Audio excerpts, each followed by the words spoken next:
Deborah Katz filling in for Jack Roper, who's a little under the weather.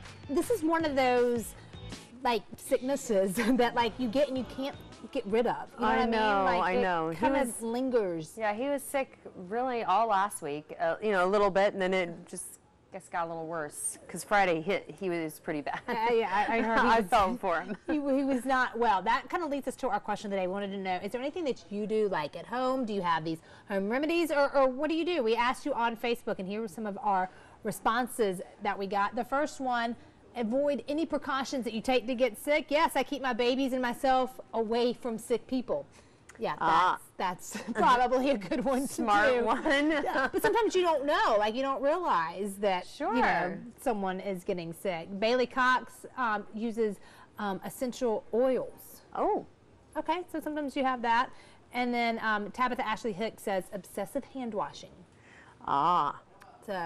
So, you know, I've heard well, hand washing certainly, but I've heard like hand sanitizer that is almost like the opposite of what you should be doing. What you should do? Well, since Deborah and I are not like that experienced at all in the medical profession. Yes, it's weird. We wanted to bring, I know enough. it's weird, it's hard to believe. We wanted to bring in somebody who was, okay, and then but first I want to tell you about Monster Jam real quick, just because I don't want to mess up. If you want to win tickets to Monster Jam, go to our website, yourcarolina.tv. They're coming to Bon Secours on January the 23rd. But back to the whole flu and everything. We brought in Dr. Ryan Hoffman with Bon Secours St. Francis, and also my brother-in-law. So good to see you. We bring in the family. It's a family event when it comes to talking about this. But let's go back to what Deborah and I were saying: hand washing versus sanitizer.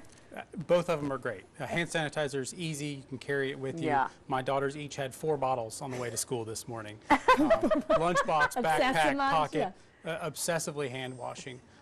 Whether it's warm water and soap, hand sanitizer, just washing your hands is going to be one of the #1 things you can do to and it prevent really from getting does sick. get the germs off. Well, most of the time you're going to get sick because someone else is sick. They touch something, you touch it, touch your eyes, your nose, or your mouth, and now you've just inoculated yourself with the virus or bacteria.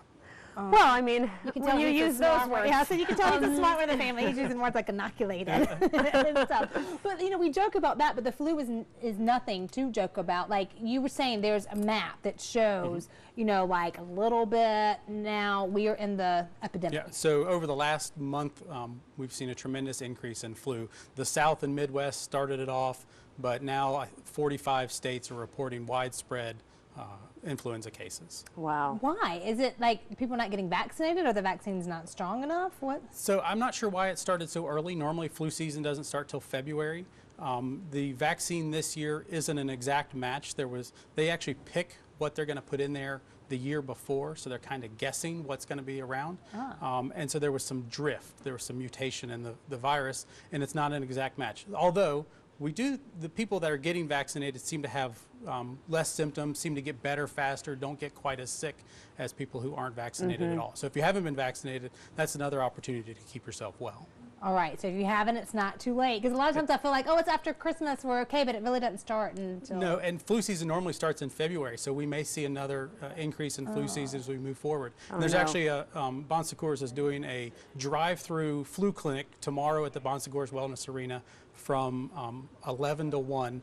And you can just pull up to the VIP parking lot. Don't even have to get out of your car, fill out some paperwork, stick your arm out the window, and get a shot. Y'all are so smart. Like, that's amazing. Like, you know, isn't that no excuses here? Well, let me know this, because obviously you work, you know, at Bon Secours St. Francis, so you see a lot of people coming into the ER. Yes. Everything. When should someone come in to the ER, or when should they just take medicine and ride it out? So most people are going to be miserable, but are going to get better. The flu is going to give you cough, cold, fever, chills, runny nose, and you're really going to be miserable and tired for about 5 to 7 to 10 days. Oh, wow.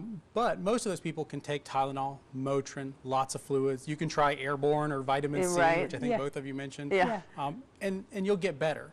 The people that we worry about are people that are older, over 65, less than 2, people that have respiratory illnesses, COPD, emphysema, asthma, and people that have other chronic medical conditions. If you've had a bad stroke or you have multiple sclerosis or something else that's going to make it more difficult for you to heal, then those are people that we worry about more. Sure. So don't just come in if you're just feeling bad, because you're going to feel bad. You're going to feel bad, and really there's not a lot we're going to be able to offer you. We're going to give you some, we might test you and tell you, hey, you know, drink a lot of fluids, Tylenol, Motrin, get Right. some Theraflu or Delsum for your cough, and you're going to be miserable for about 5 to 7 days.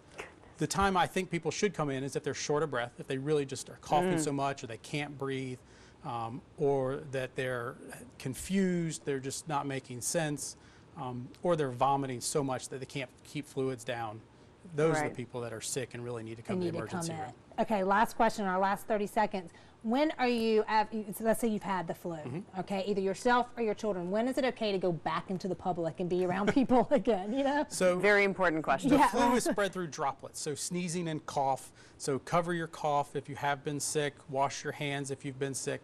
People spread the flu virus for about 5 to 10 days after they got sick. Oh, okay. So they're actually infectious from a day before they're sick to up to 10 days afterwards. And some little kids may be infectious longer than that. Oh, good. So if you're in So- school, it's just a guessing 5 game. days is generally what I say is to stay out if you've truly had the flu. Okay, 5 days. You heard it from the good doctor. I appreciate it. Absolutely. Thank you so much. I mean, and go get your flu shot. It doesn't hurt. We had them on air. I mean, it took about 2 seconds. And Yes. it really, you know, it's like a little pinch. So Better than 10 days of suffering, yes, as we 'cause just heard about. that sounded miserable.